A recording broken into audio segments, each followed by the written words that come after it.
Good evening, everybody. John Gums, Dakota Grappler, coming live again Wednesday night. We're a half hour later than normal, but we got two great guests. Going to have some fun talking wrestling with University of Mary head coach Adam Aho. And I enjoyed watching him wrestle at NDSU for many years, being an NDSU grad myself. And then we got Travis Kraft. Now he's the legendary Travis Kraft, I'll even say. There's going to be some interesting information. Travis has traveled the world, and he's a big time, he's a stud wrestler at Bismarck High. He was a demon, and then went and wrestled Division I wrestling. So we're going to get some opinions from him too and see how things are going. So right away, I want to start with Adam, and we're going to talk some college wrestling because there's their last home duel tomorrow night versus Minot, and then we go down to Aberdeen on Sunday. So Adam, let's give us kind of some forecast. You've had a great duel season. I've seen some great wins. I know you had a loss not so long ago against a pretty tough team, but give me a little in and out of what's happening with your team right now and how you feel how the season's gone. Yeah, it's coming to an end here real quick. But no, like you mentioned, we've had a pretty good dual season. I've been really happy with how the guys have been wrestling, even in the open tournaments and the Midwest Classic. We've wrestled pretty well. Knock on wood, I just hope we don't screw it up at the end here. We just want to make sure that the guys keep on wrestling well. We're trying not to put any stress on them at all. I mean, with the Minot State duel tomorrow, it's always a heated rivalry between us and them. And it's a fun one though. We always look forward to it. There's a lot of animosity between student sections for sure. It's kind of nice little fun, friendly banter, I guess you could say, from the students and the opposing team's bench and stuff. So that makes it a lot more enjoyable. And then heading down to Northern State on Sunday at Super Bowl Sunday. We didn't really realize it was Super Bowl Sunday when we got that scheduled, but it is what it is. And they're always tough. I mean, they wrestle us really, really tough. And it's that place to wrestle in Aberdeen is that's a different atmosphere. It's a huge, gym atmosphere, and it's kind of different. So this is our fourth year in a row wrestling there. So it's going to be interesting to see, the schedules, how it all worked out. It is what it is, but hopefully next year they end up coming back up to us, which is what's going to happen. And then we got the regional tournament at the end of the month in Moorhead. So that'll be kind of nice for our fans to be able to travel somewhat close and come and watch us wrestle at the region tournament. Sure. Tell us how tough it is, in your opinion, to get out of your super region. Well, I mean, every single year there's returning All-Americans that don't qualify. I mean, that's right there gives you an idea of how tough that region tournament is. I mean, whether you like it or not, I mean, like the D1 model, they have the RPI system, so guys can, get a bid to the national tournament if they happen to not wrestle well at the region tournament. But for us, it's that day. You have to show up and wrestle really well that day. And no matter what kind of season you've had, you better be ready to wrestle. I mean, I know I've had Tate Barnhart on the team. When he was wrestling for me, he would have amazing seasons. And he had one little mistake at the region tournament that cost him matches, unfortunately. And as the one year he beat the national champ and the runner-up, and he was sitting at home. So it's just, it is what it is. You know what I mean? So the pro, I guess, is, once you beat some of these guys at the region tournament, you don't have to wrestle them at the national tournament. You know what I mean? So you could look at it both ways, but I do truly think that there should be more qualifiers out of our region in particular at the national tournament, just because of how competitive it is. But it's one of the toughest regions in the country. I think it's like the Big Ten of D2 wrestling, personally. Mm-hmm. Now, is it different this year? Are you qualifying an extra at each weight class? Top three still go this year. Last year, because of COVID, they limited like the number of qualifiers at the national tournament for some reason. But that's a whole. That doesn't make discussion. A lot of sense, does it? No, it doesn't. But this year it's just top three. So in which one it's back to what it was normally 2 years ago. So okay. Well, go through your lineup and who's wrestling right now for you real quick, and then I got a couple questions for Trav. Yeah. 125, we got Jayden Verhagen. He's from Kaukauna, Wisconsin. He's been wrestling extremely well. He's beaten a couple of nationally ranked guys lately. Reese Barnhart at 133 is a Bismarck kid. He's ranked. forgive me. I don't really follow the rankings that super close, but I think he's ranked. I think he's ranked 8th in the country right now. But as a true freshman, he's wrestling phenomenal. He's consistent every time he steps on the mat. 141, we got Lakin Bays from Bismarck High. And he is hitting at all cylinders right now. I mean, he's never looked better, in my opinion, his entire career. Here it is in his 3rd year. And I think he's going to be hitting the region tournament at his peak if he keeps wrestling like he has. 149, we got Trevor Fowler from Gretna, Nebraska. He's a senior. He's been kind of in and out of the lineup a little bit as far as was dealing with a little bit of injury, but I don't know if he's going to be ready to go tomorrow or this Sunday, but he's going to be wrestling he should be ready to go at the region tournament. And at 157, we have a 2-time All-American, Braden Huber from Post Falls, Idaho. He is wrestling really well as well. I mean, he's very consistent. I mean, the kid is he's a winner when he steps on the mat. He's got the highest wrestling IQ of anybody I've ever been around. I mean, he's smart, he's intelligent, he knows positions, he doesn't panic. And at 165, we got Leo Mashinsky from Peoria, Illinois. He's wrestling really well as well. I mean, he's a guy that is going to be in every single match, and he's going to be fighting for a bid for the national tournament too, in my opinion. So I'm excited to see how that region tournament goes. 174, we have Max Bruss, who is from Wisconsin, and he is a returning qualifier from last year.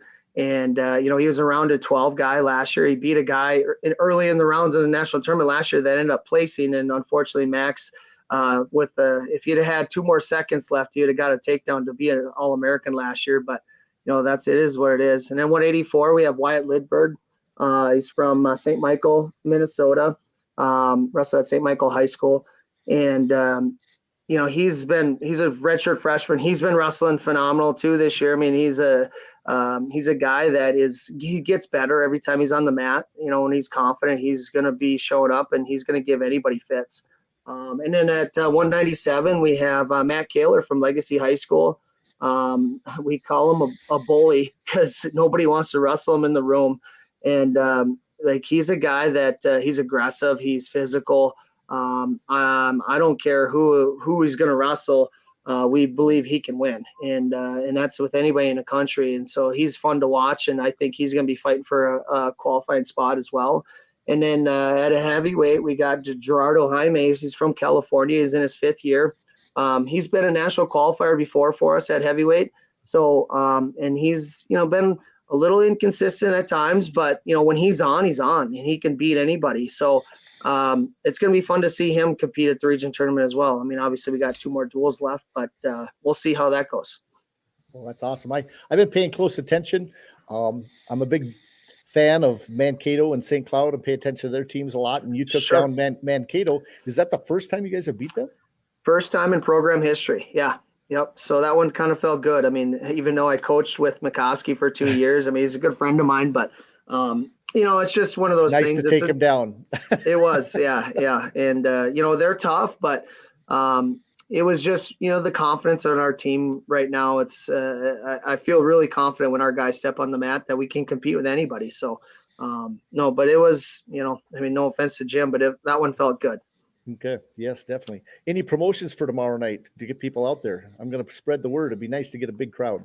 It's the Battle for the Barrel is our big traveling trophy. And everybody always asks me, what kind of a barrel is it? And it's me and Robin Ersland back in the day started at the idea of it when he was still at Minot. And it's for a barrel of oil is what it's kind of, supposed to be for, because of the whole oil rush out here during that time. And then we're also, what else is there? I mean, that's basically the biggest thing that people should be coming to watch. I mean, that's right. What we want to do because that rivalry is heated. There's a lot of excitement. I mean, our benches usually talk back and forth, and it's there's some friendly banter in there. And we put the student section right next to Minot State's bench, and so our guys get pretty excited about that stuff. should turn it into a pirate barrel, like one of those pigs. Yeah. Well, everybody always thought it was a whiskey barrel, and when they saw it was like a tin can, it's like, no, it's a barrel of oil. Oh yeah, Bill. Any quick questions for him before I got a couple for Trav? Well, yeah, I guess I just kind of add that I think this is the most solid lineup that Mary has had since I've really been following, and I would, maybe in Adam's history, and he may agree or not agree, I don't know, but it's been really solid from top to bottom. I think there's and I probably one that sticks out to me is Leo Mashinsky coming in. I think that's a really nice addition. He's a transfer from Buffalo, if I remember right. So correct. Kind of nice to have him end up in Bismarck. And you've done a great job recruiting the state, right? You've kind of, and maybe it's recruiting the city you're in, but there's a real good number of North Dakota kids and Bismarck kids that are there now, have been there in the past, and have committed to be there in the future. So I think that's great. That's what we're looking to have programs in the state do. So. Yep. Okay. Well, I tell you what, let's ask Trav a question. Do you remember the days of making the team in college? Now, explain. Well, Trav, introduce yourself. Tell us a little bit about your college past. Tell people where you wrestled in college, and then I left North Dakota in '98. I wrestled for Eastern Michigan University. The other night we were talking about how I signed late. I was being recruited by schools all over the country, but part of the reason that I held out so long, I kind of was looking at schools on the West Coast. Unfortunately, even though there's a lot of people that wrestle in California, there's not a lot of major universities that have wrestling there, which is a crying shame. Even in Los Angeles, USC and UCLA, I don't think either one of them have wrestling anymore. I'm sure they don't. Yeah, they don't. So, I mean, trying to get offers from there, they were kind of limited. I remember Stanford was recruiting me for a while, and I wish I would have pursued that a lot more, because it's just being around those type of people, your life would be radically different.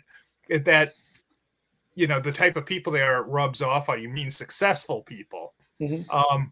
But then I went to a couple tournaments out in Michigan, and Charlie Jones, who's a Division I national champion, he's kind of remembered for being the oldest person to ever win a D1 national title. Okay.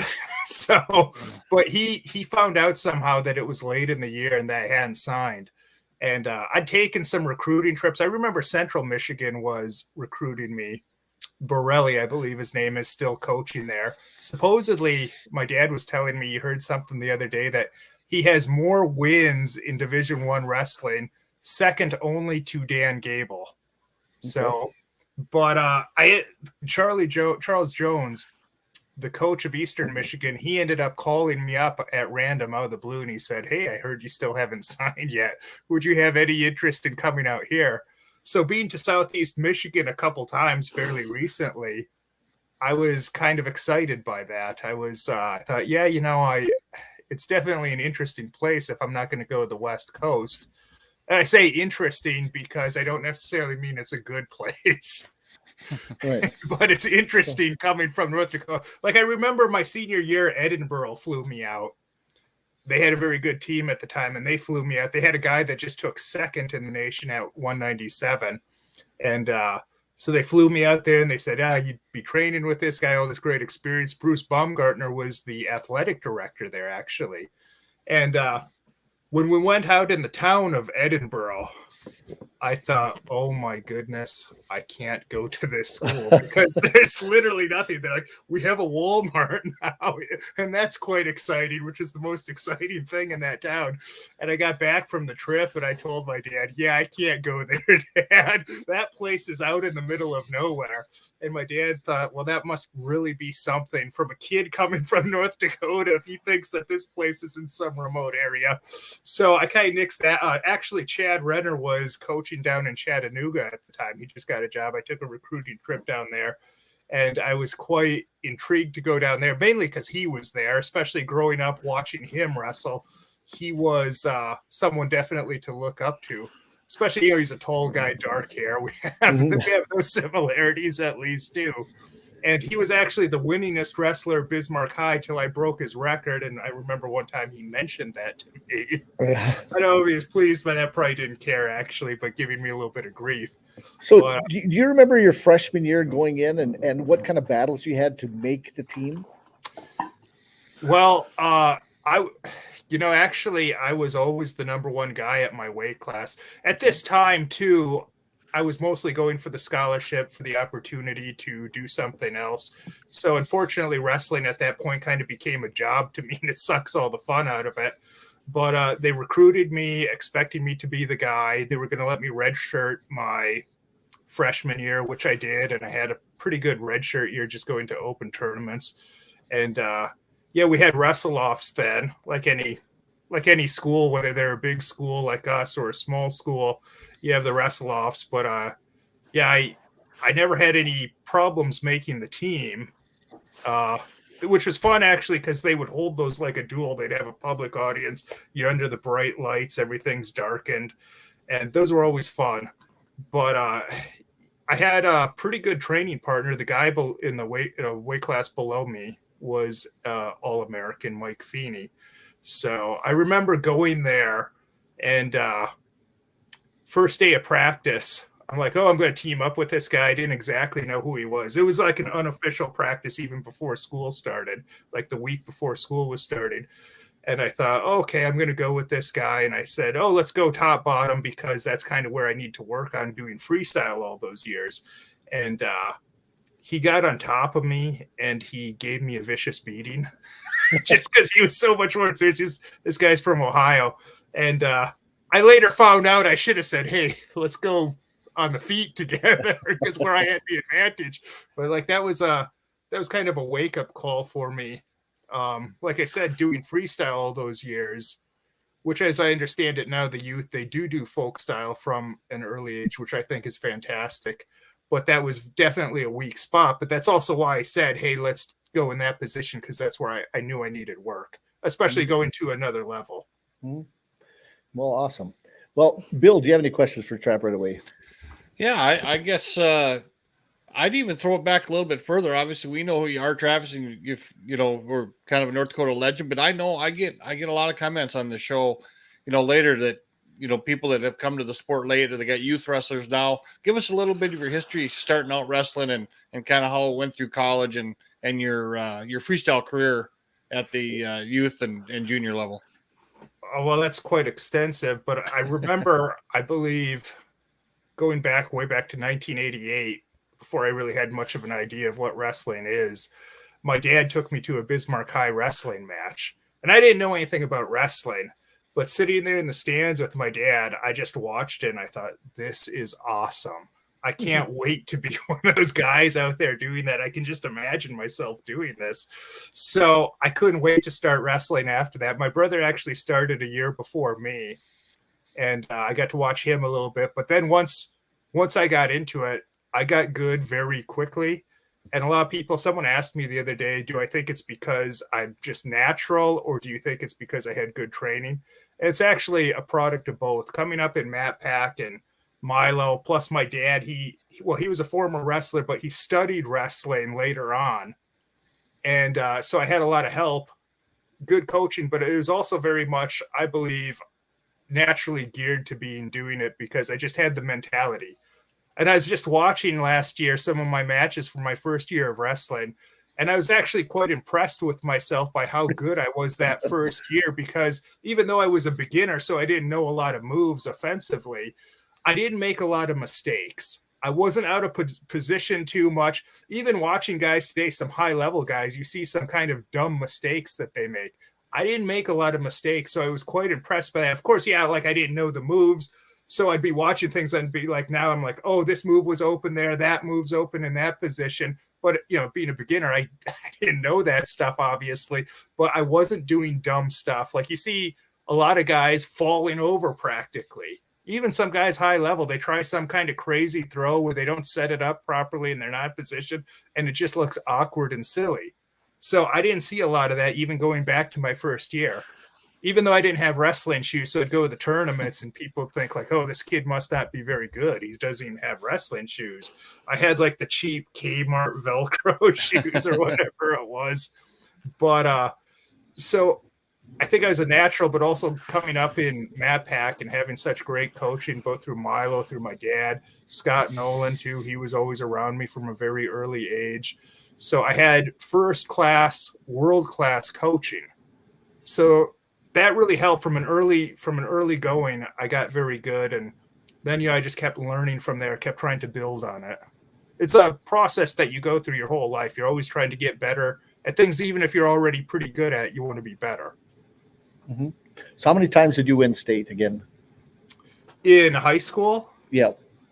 Yeah, I won't count the freestyle and Greco ones. Those are actually, I can't even count how many times. Not to, it sounds kind of braggartly, but in high school I won 3 times as sophomore, junior, senior. It's kind of funny because my dad still talks about something that when I was an 8th grader, they created a new rule for Bismarck that if there's a high school kid in that position or that weight class, you can't challenge them for their spot at the team. And as an 8th grader, I could have made varsity for Bismarck High.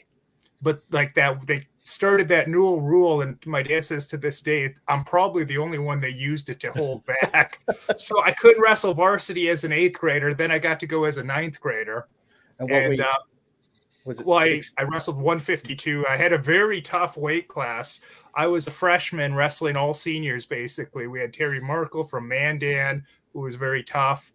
We had who eventually won the state championship was Terry Richter from St. Mary's, and he only lost twice that year. Both were to me. So I was right in the mix, but my dad feels like if I could have wrestled as an 8th grader varsity, that probably would have made that experience would have made the difference to where I probably would have won a 4th one. But you can't go back. There's no crying over spilled milk, so I don't think about it that much. I like to think more about what I did do as opposed to the few times I lost or whatever. Okay. But so would you have your son start wrestling, or have you? Well, I want to wait till he's done breastfeeding probably before I start. But yeah, actually, well, you saw me the other night at MAPAC at the open house that they had. And that, first of all, that place is only like a half a mile from where I live, which is fantastic. But the facility is world class. I was blown away just seeing it. I mean, if you see something like that, whether you're a parent or a kid, I think it's kind of motivating. Like it makes you want to do that. I was telling my wife earlier, who wouldn't want to be a part of this thing after seeing that facility? Mm-hmm. So yeah, I want my kid to do it. Funny enough, I actually hadn't even thought about wrestling that much for many years after college. Wrestling, I barely thought of. And I think that surprised a lot of people since that's kind of what I'm known for, at least around here. But then when my son was born, I took a lot of time off just to be at home. And when I was at home, nothing else to do. We're, kind of taking care of a newborn baby. And my wife basically had the kid glued to her 24/7. And I'm trying to be as supportive as possible. But then I started watching college wrestling. I started watching D1 wrestling. And I started to get really excited about it. So, but yeah, I'd like my kid to wrestle. Hopefully he has the desire and all that. You got to try and expose him to the right things. One big thing for me when I was a kid that motivated me to want to wrestle was I watched movies, action movies, in particular fighting movies. You think about movies like Bloodsport, something like that. It's going to make you want to go to a tournament and be aggressive. So you want to kind of expose the kid to the right thing. Because certainly these days there's so many things out there, so many distractions, and a lot of it's not really a positive influence. But the bottom line is, what are you going to do in life? Time is going to pass no matter what you do. You can try and dedicate yourself and do this, or you can just be a bum and sit around, play video games, hang out, do average things. And some of that stuff isn't necessarily bad. But like I said, time's going to pass whether you put time in doing something worthwhile. And I think that the secret, at least that I'm going to try and do with my son whenever he starts, maybe I don't know if that's going to be a year, 2 years from now or what. Just try and make it fun. which is challenging with the sport of wrestling because wrestling is not a fun sport. Wrestling is not something that we take up because we want to have fun. We take up because we want to challenge ourselves. We kind of want to find out what we're made of, what kind of person we are. So trying to make something like wrestling fun, that's going to be quite challenging. So we'll see how it goes. But yeah, the simple answer is yes. We're planning on him wrestling. In fact, as Jon knows, one of my hobbies is thrifting, going to thrift stores and garage sales, like, because he's into that too. So that's how we connected. We ran into each other at a thrift store.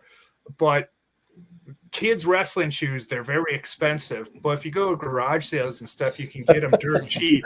So whenever I find some, I actually buy them. And my kid actually has 21 pairs of wrestling shoes. Because you're getting prepared. I can't pass them up. You buy it in the store, they're probably at least $60. Right. Here you can get them $2 or $3, which is basically nothing, in good condition nonetheless. Well, like you told me your wife is pregnant. Congratulations. Maybe you'll have lots of kids. You need lots of shoes. Yeah, I don't know if my wife will go for that. So yeah. Well, and both boys and girls can wrestle. Well, that's true. I tell you what, it's been an experience, Trav. I've followed your career and I've been an outside fan of a lot of things you did wrestling wise. I don't know about the rest of your career, but we'll get into that. Let me talk to Adam a little bit, and then we'll come back. Okay. So Adam, your kids, they're getting up there. Yep. Yeah, they're in first and third grade. So what are you doing to influence your kids sports wise? Well, I mean, I try to. I grew up in a small town, Frazee, Minnesota, and everybody had to play 3 sports. Otherwise, we would have never fielded any teams in Frazee just because of the participation. And I'm very grateful for that. I played football, I wrestled, and baseball. And so naturally, I mean, I would love for them to do those sports as well because I like them, I love them. But the tool that I have right now to expose my boys is I just have them around my guys as much as possible. Obviously, like as Travis mentioned, as far as like having wrestling on TV, or even like the NSIC has an app on our Roku so we can watch all the NSIC duels. So when I'm watching film, studying other teams that we're going to wrestle, the boys are sitting in there with me, and then they're in the living room floor, and they want to wrestle because I just have it on the TV all the time. I'm sure my wife gets really excited about that, but but those are the things that, in the summertime, playing catch with them, whether it's with the football or baseball, I just want my boys to be active. And as Travis mentioned, I mean, I want it to be fun for them because like it is in wrestling for sure is one of those sports that's hard to when I always explain this for football, you tackle somebody, that's fun. Well, when you get tackled though, you don't have somebody on top of you trying to keep you down. Right. And so it's easy to get back up. Well, in wrestling, you get taken down, but then you got to work your tail off to get up, and that's hard. Right. So, so it's a lot of hard work, and hopefully they see the value in that as far as the work ethic and dealing with it. But I mean, I'm very grateful for my current wrestlers that, I mean, my boys hang on them. They wrestle with them all the time. They do a great job interacting with my boys, and I'm so thankful for that because it keeps my boys interested in wrestling for sure. Well, I treasure those days. My dad was a coach, and I was in the gym since I can remember anything in my life. And they were my idols. I looked up to all of them, and I'll guarantee your boys will do the same. And keeping around a positive environment like that is always good.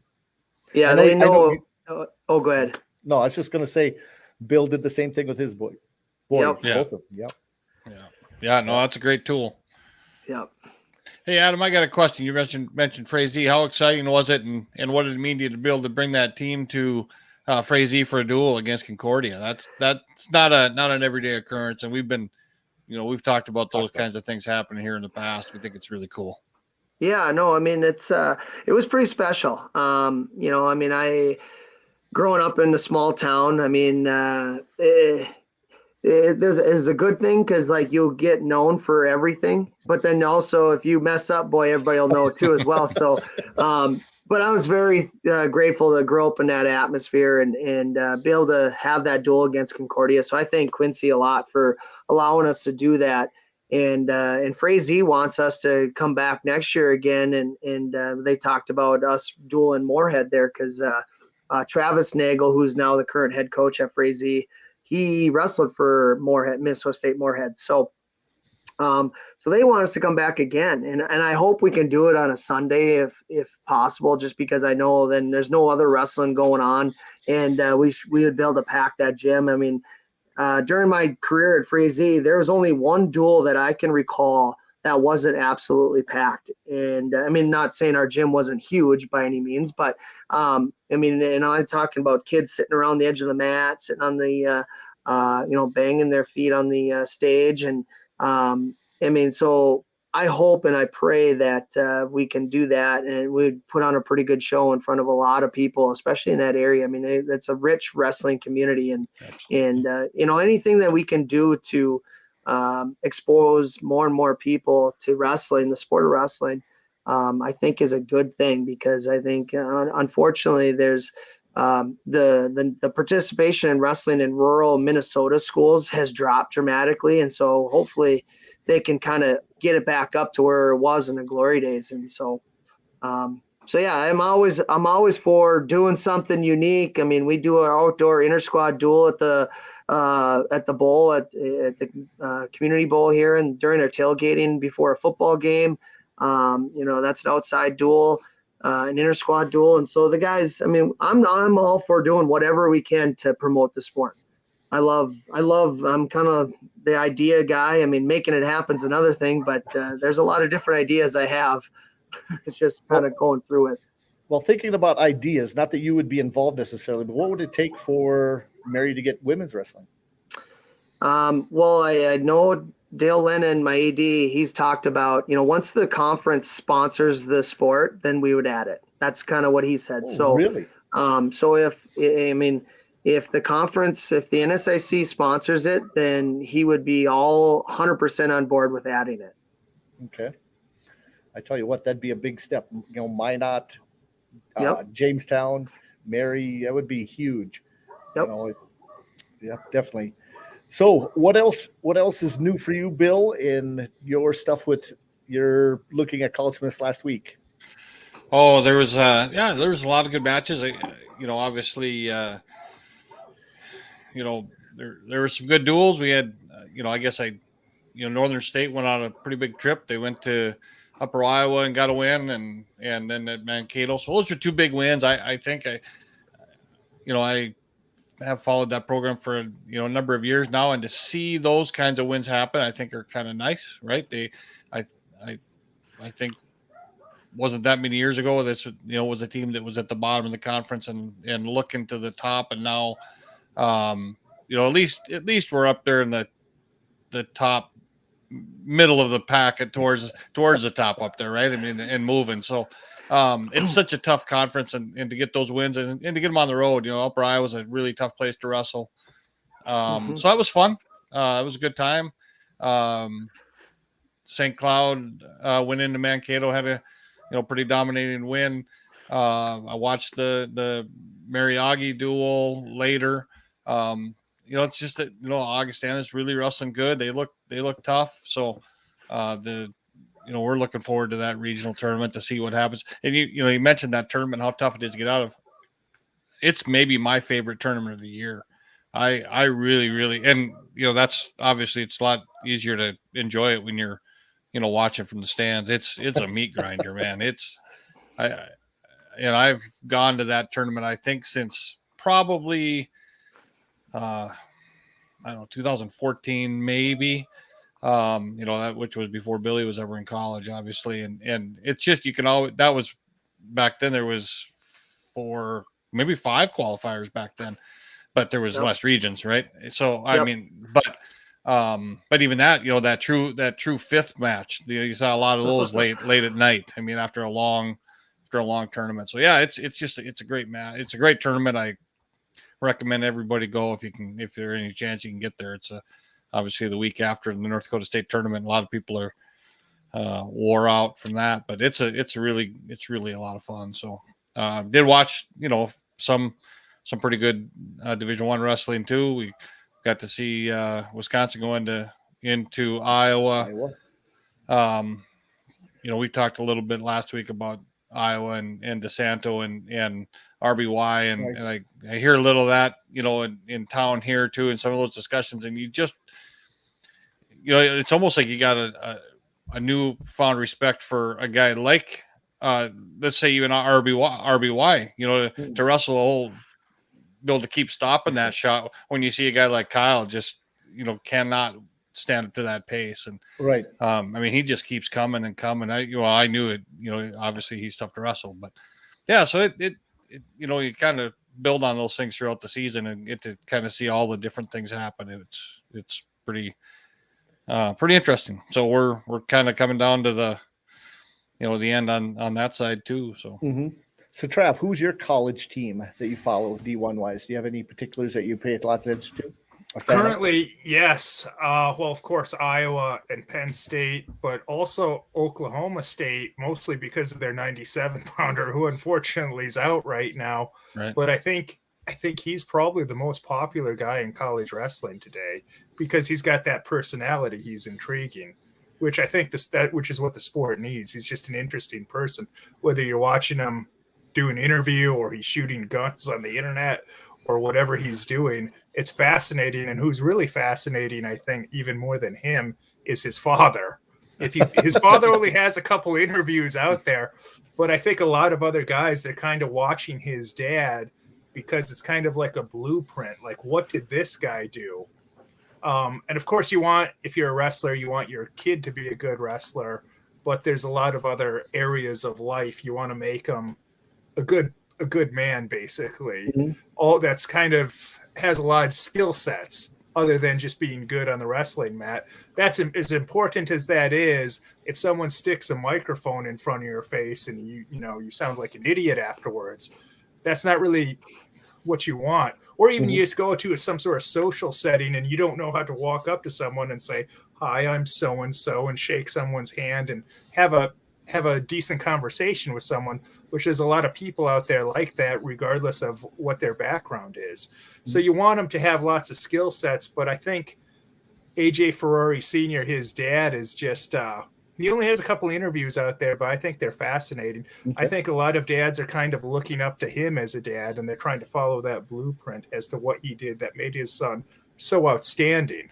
A true freshman winning at 197, I remember at Nationals, even the commentators mentioned that's really a feat because you're going out there against these, like, I think the way the commentator phrased it was that's a man's weight class. So somehow a 19-year-old that's going to be less physically developed, less physically mature, maybe is a better way to say it, than some of those guys. It's quite impressive. So, but unfortunately he's out. We'll see if he comes back, but I think he's the guy, even more than Gable Stevenson, who, of course, is huge. He's on another level than just the sport. But Ferrari has all those people just fascinated by him. So we'll see what happens with that. He has an opportunity to be a 5-time national champion. That's pretty crazy. Spencer Lee isn't going to do that, because he's injured. But how about this, Adam? Maybe you can answer this. Do wrestlers have to disclose their NIL agreements? I believe, well, at least for our institution, yes. I don't know if that's for every institution. I could be wrong when I say that. Is it public? Would it be public knowledge or is it just college knowledge? Ooh, that's an excellent question. That's a question for my compliance officer. Yeah. Well, I guess I would say, from my knowledge, each school is handling that different, right? Yeah. But that's no different than almost any other compliance issue, right, Adam? These schools, they're all kind of look at their compliance a little bit different, but this is the same way. I think each school is handling it different, and at one point it was even being handled different in every state. But I don't think any kids have to or don't have to disclose an NIL. I do think that in a lot of cases, that is exactly what they should be doing, because that's why they're getting paid, right? To use their name, blame, image, and likeness to Correct. To promote something. Rather it's So I think we're going to see most of them should be disclosed. We don't need to know how much it is or what kind of money or if it was a But a pair of wrestling shoes or what. Yep. So yeah. So do you know those rules now, Travis? Would that have changed your wrestling? I don't know the exact rules, but the fact that these guys can get paid now, I think, is fantastic. You have the NCAA, which traditionally they make all this money off of athletes from all these various sports, and the guys doing it get nothing other than they say a college scholarship like what I had, which is very nice. But I mean, especially you get into some of the big sports like football, they're making an astronomical amount of money, and the guys doing it are making nothing. And you're taking wear and tear on your body and all that. And like I said, it'll be interesting in wrestling. I think we'll get some colorful personalities out of it, which is only going to make it bigger. Along with the girls doing it, it's only going to make it bigger now. So it'll be interesting to see what happens. There's so many great wrestlers out there these days. Mm-hmm. I tell you what, it's kind of like getting a marking degree at the same time, though, for some of these Yes, guys. Exactly right.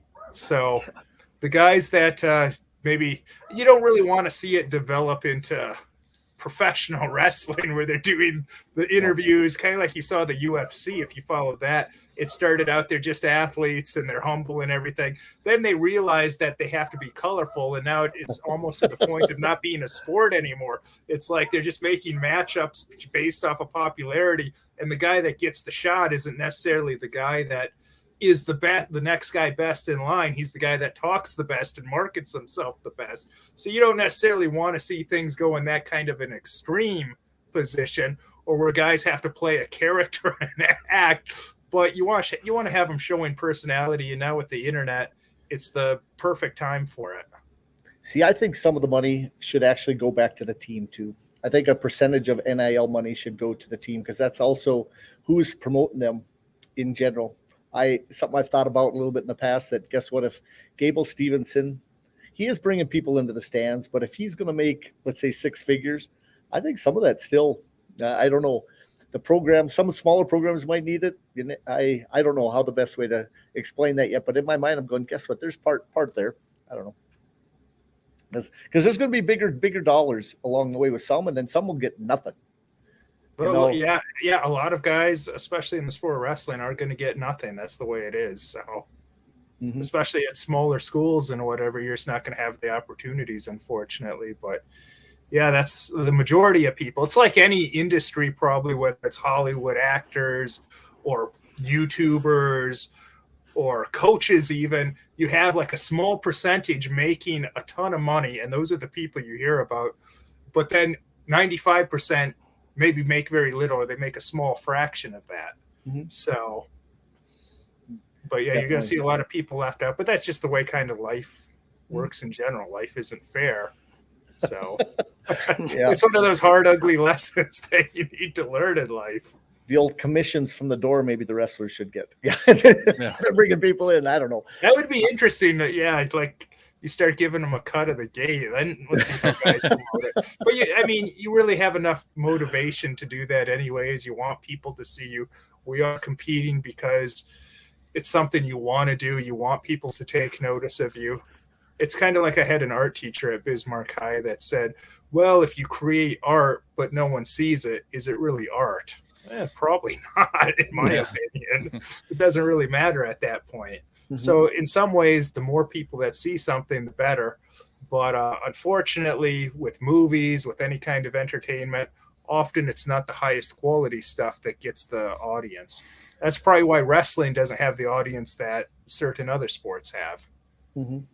It's such a close community. It's interesting, and it doesn't go a long ways. I mean, it stays pretty local, a lot of the information. And one more question for you, Travis. Now, you talk about entertainment, and you've always you've gotten to the entertainment field.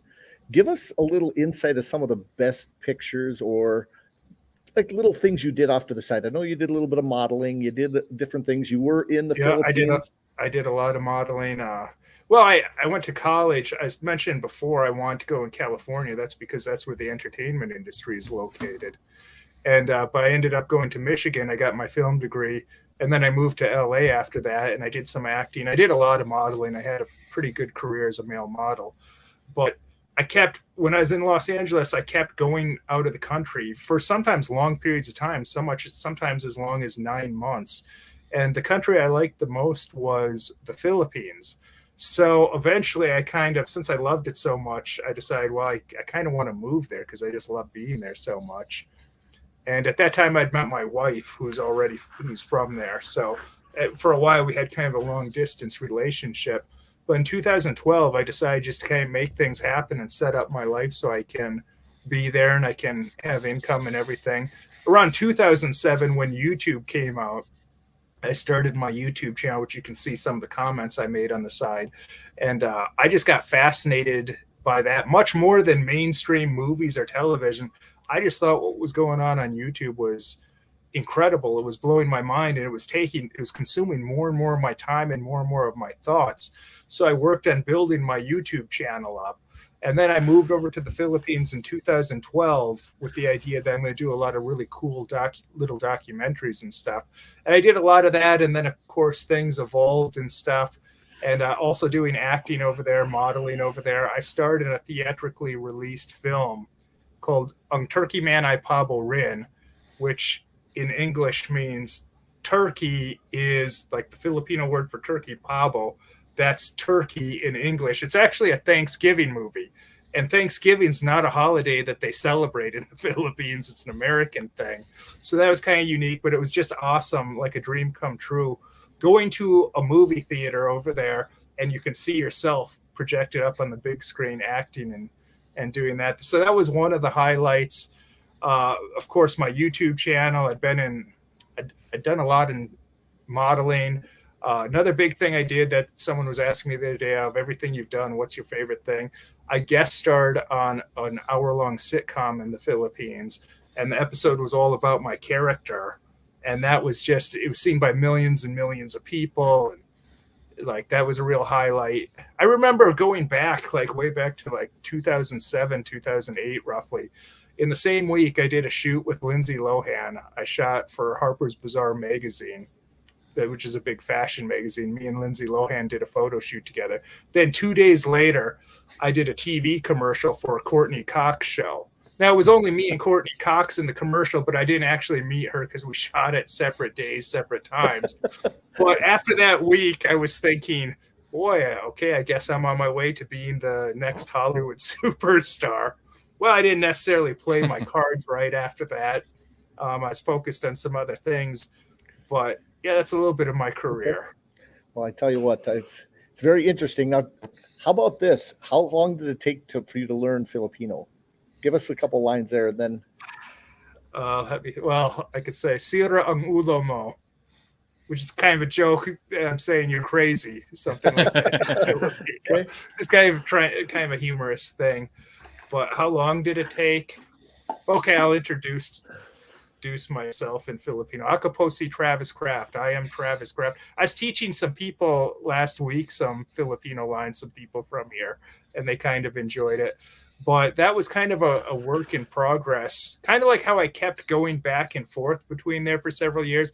I'd try and learn a little bit at a time. I'm like, okay, I'm going back. It'll take like 30 days and I'll study. But really, what really does it is being in that environment where you're kind of forced to use it. That makes you learn it, and just being around it, hearing it. But I'm not saying I'm an expert, especially now. I've been here since 2020. I'm actually coming up on the 2-year anniversary of being back here in America. And so I don't know how much I speak at this point. So, but yeah, so I've been here about 2 years, which it's kind of a funny story. I don't want to derail the whole conversation of that. I don't know if anyone's interested. I'm looking at everyone else like, I don't know if they're bored, but you're kind of getting me off on a tangent here.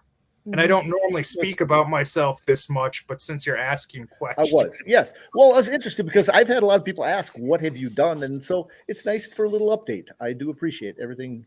That's good. Yes. Well, I've changed things. I'm not doing that anymore. I'm not doing that because, like I mentioned, I've been here for 2 years coming up on Valentine's Day. I came over in 2020 thinking I'm coming over for a vacation with my wife and my kid. And, well, I was coming over because I was being inducted in the state Wrestling Hall of Fame. Yep. So that's actually the reason specifically why I came over. So we came over, and about a week later, we went to the state tournament. I was inducted into the Hall of Fame. About maybe 3 days later, the whole world shut down. And remember, 2 weeks to flatten the curve? Well, we're kind of on that still. Like it was for a day, however many of those 2 weeks to flatten the curve. So after a while, there wasn't even flights going back after that. So you got shut down here.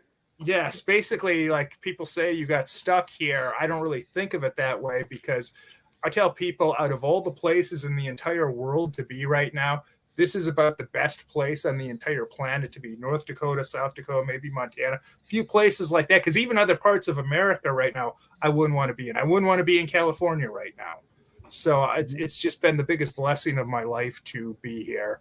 And I don't really have family and support systems. Yeah, exactly. And, it's been a blessing in so many different ways being here. One of which, not to get off on too much personal stuff, but a lot of people wouldn't know this. My mom died about 5 or 6 months ago. So I was here for about a year before that happened. And that came on real sudden. She just wasn't feeling well. They took her in to see a doctor. Turned out she had cancer 5 weeks later. 5 weeks and 1 day later, she was dead. So it was a blessing for you to be back. Yes, I wouldn't have got to spend that time with my mom. My son wouldn't have got to spend that time with my mom. So unfortunately, we have one less person in the house, one less person in the family right now.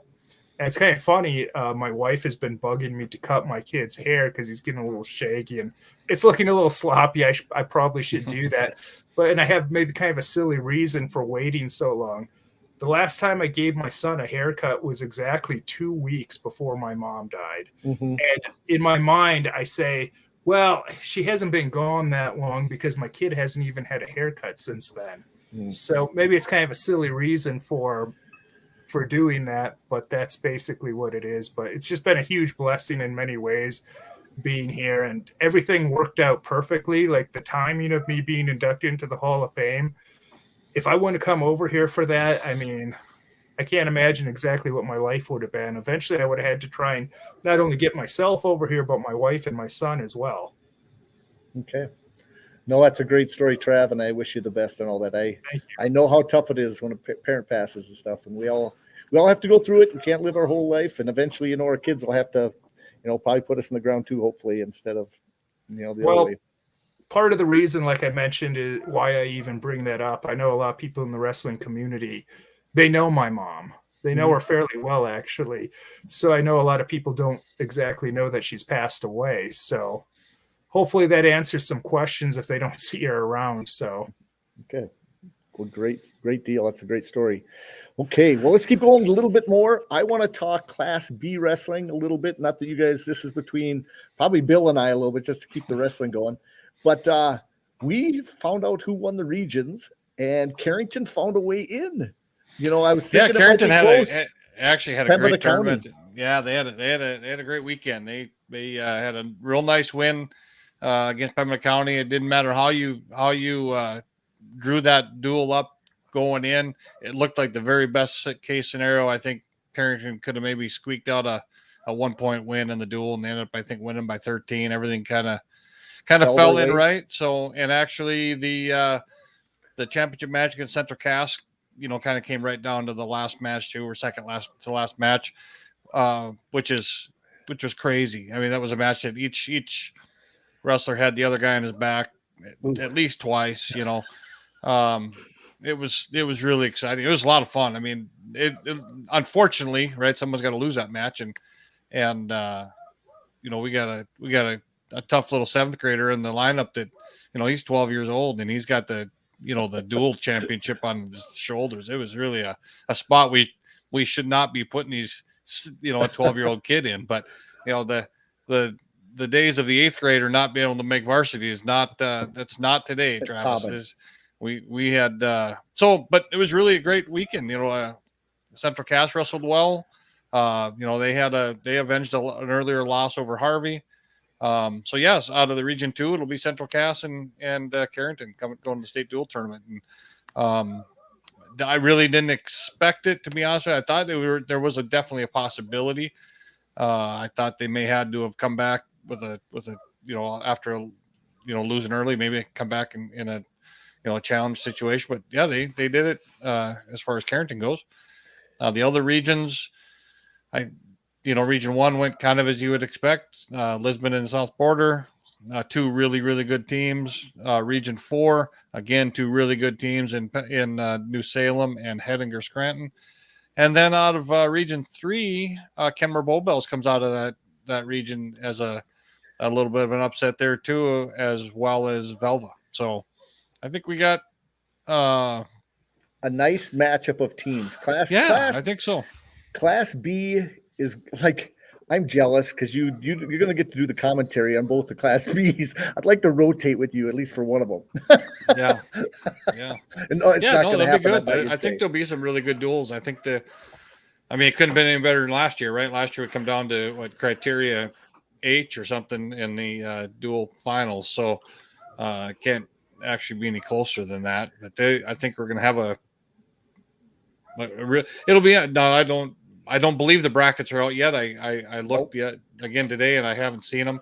They do seed those Class B duels now. They seed the top 5. They've done that since about 2015. So if I would be to guess, it'd be Lisbon 1, New Salem 2, South Border 3, Hettinger 4, probably Velva 5, maybe. I don't know for sure, but that'd be kind of what I would think. And they'll draw the rest of them in, and we'll see how it shakes out. So it'd be a fun Saturday at the state tournament. Yep. And then in Class A, you've got Bismarck High in the West winning that, and then number 2 Minot, number 3 Dickinson, and number 4 Jamestown, who squeezed in after Century had lost to Williston in the last weekend. So congratulations to all those guys. It's the first time, I don't know, 13 to 14 years since Century hadn't made the duels. And they weren't, what's interesting is they weren't expected. They were ranked 10th or 11th starting off the season, and then really had a great beginning of the year and won a lot of duels. In fact, they won 27 duels this year or something like that. But they just kind of got run into a few injuries. You have a little sickness, and then next thing you know, you lose a few duels in a row, and it's tough enough to try to make it. So as much as I follow that and I feel bad for them, I'm excited for everybody else that's making it. Because it's weird to see Century down so much this year compared to no think of some of their previous teams. Yep, they have no seniors, and when you have like 7 state placers, high placers don't graduate, and they took second in state last year. A lot of people last few years, Century's been right there, the next team behind Bismarck High, of course. But it's going to be a battle. Regions is going to be tough as nails. The West is tough through all the weight classes.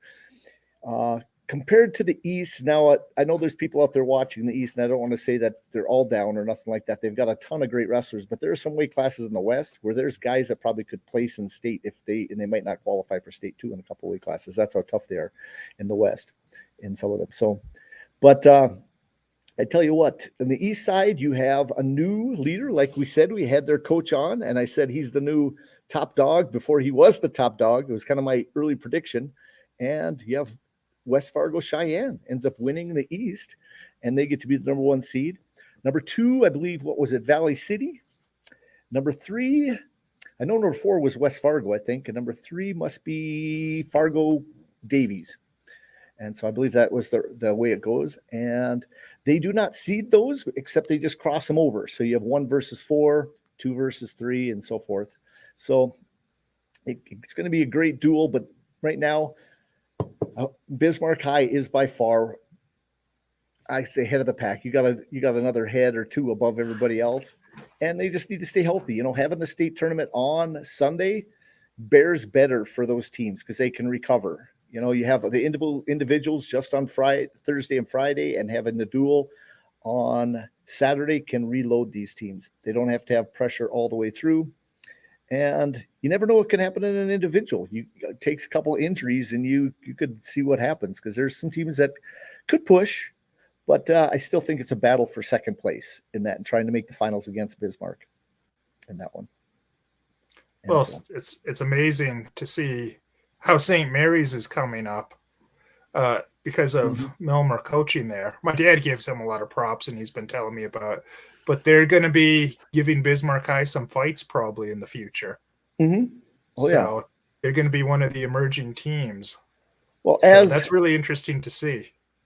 As this, Adam, now with the new facility at MatPack, do you have restrictions at the college of when you might be able to practice there or not if you needed the facility? I mean, no, we can work out there. It's just a matter of, as long as MatPack allows us and stuff, which, we'll because you were there, you were there in the original opening night. I was, yep. Yeah, we did. They did one of the opening ceremonies after our duel on Sunday. Yep. So yeah, they got an amazing facility. It is top notch, and it's they just got a great thing going. I mean, there's no other way to say it besides that. It's really exciting for wrestling in Bismarck. I joked with a couple guys in there that night on the ribbon cutting night and said this would have been like 5 guys sitting around a bar table and wishing that they had a great wrestling facility. And one guy says, "We're going to have room for 3 mats," and clinked a beer against one of the yes. And let's make sure we have a sauna. Oh, chink, yeah, we got that. And and I mean, it was almost, and we're going to have state-of-the-art weight room where people can come in. Oh, yeah, ching, and it's phenomenal. I mean, I walked in the place, and I've known they own the whole building. Everything's great, but this thing was like a dream come true that Bismarck's needed. Wrestling is in a great place. I say this is a legacy building. This is something that puts MatPack even higher on the mat. I think, and I didn't mention this, I didn't want to say anything bad, but John Muse, you're completely right. Jamestown stepped it up and beat Century when they needed to, and Jamestown has no seniors, just like Century. I think the battle next year might be between Century and Jamestown. I know Bismarck will be right there and maybe even be on top again, but that's going to be, at least my early call is going to be Jamestown, Century, and Bismarck all looking for the West next year. So John, good job there. Yes. What were you going to say, Bill? Going back to MatPack, I was thinking how cool it would be for Milo to be there and to actually see that, because like you were bringing up legacy, he established it in 1978 before I was even born, and he's starting out with, I'm sure, just a few guys, mostly starting it for his son, but it shows you like the realization of a dream. Maybe it's like you have your dream, and then before that you have your goal, and then before that the next logical step. And sometimes your dream is so big that it doesn't even happen in your lifetime. Now, fortunately, he's still alive, but it's like a dream come true. It's just, like I said, it's world class. It's mind blowing. And I really hope that it does give a boom to wrestling in the area. Mm-hmm. Definitely, Bill. Can't wait for you to see it. Yeah, no, we were out there last year. We wrestled, Carrington came out for the duel and wrestled at the new facility. So that is not the new facility. Oh no, that's not the new one. They bought a whole new building. A different one. Oh, okay. I knew that. I'd seen pictures of it too. I saw. Okay, so it was different yet. Wow. Yep. Yeah, it's huge. I mean, that weight room it's if you can't build an impressive body there, you just either don't know what you're doing or you're not working very hard. I mean, it's got everything that you could ever need, that place. This is like an Anytime Fitness was closing down and they bought all their stuff. Yes, basically. Yep. And I mean, this building, they own the whole thing. They've done it right. And I tell you, Deg Bays, you've done an unbelievable job. All those people in charge that got this done. Richie Steidler, just the little things. You have to have the right people in the right places to do this. And, I remember, I don't know how many years ago, but they were looking to try to get more sponsorships or what could they do. And they become a nonprofit, and let's see if we can get into maybe dealing blackjack and doing that other stuff. And then they got some of the casino machines, and they've done well, and I hope it stays that way. I give them all the kudos.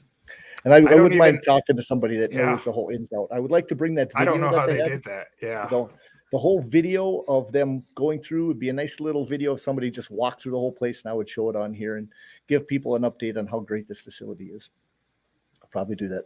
But we've ran past our hour. I tell you what, Adam, I wish you the best of luck. I'm going to come out tomorrow night and watch you guys versus Minot.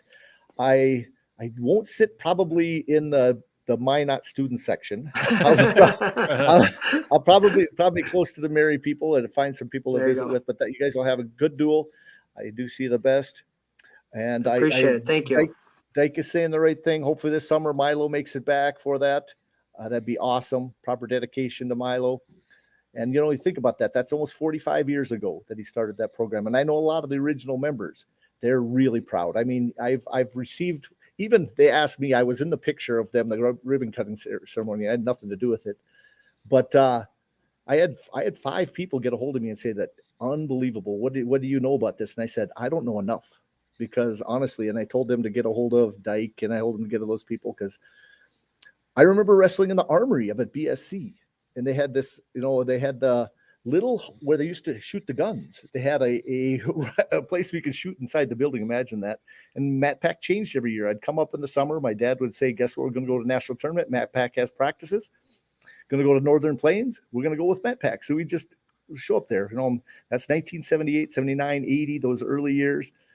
And I just smile. It just gave me goosebumps walking into that building the other day and just thinking how great this is. But no, Adam, like I said, I tell you what, I start expanding and I keep going forever. But Adam, you guys got a great team. I'm hoping you qualify as many as you can to go through the Super, because it's a barn burner. I watch those brackets and I'm just amazed. Some guys that fall and don't qualify, and some guys that do, and then you see the success coming out of the region. It's phenomenal. I mean, if you can make it out of the region, you have as good as anybody placing getting an All-American, because it's sometimes even easier to make an All-American than it is to get out of the region.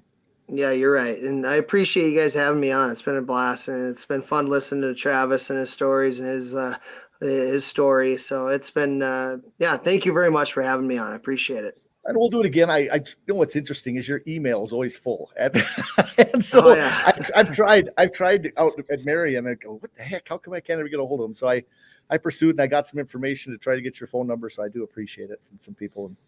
And Bill, we can talk D1 wrestling. We got a lot of stuff to talk about in this next couple of weeks. We'll set up some shows and beyond. Sometimes we've done more than one show in a week, guys. So don't be surprised if we decide to just do an impromptu show some night and just talk wrestling. We'll go all the way through the D1s, the D2s. Bill and I will be doing the NAIA Women's Nationals. What is that? Yep. March 12th. Is that the right date? March 12th? Correct. Yeah, so the same time. Be the same weekend as the NCAA Division II National Championship. They decided to pick, some guys that have great voices instead of faces. We always say, got faces for radio. Bill and I will do some commentating there. I'm not sure. Are we going down to Northern?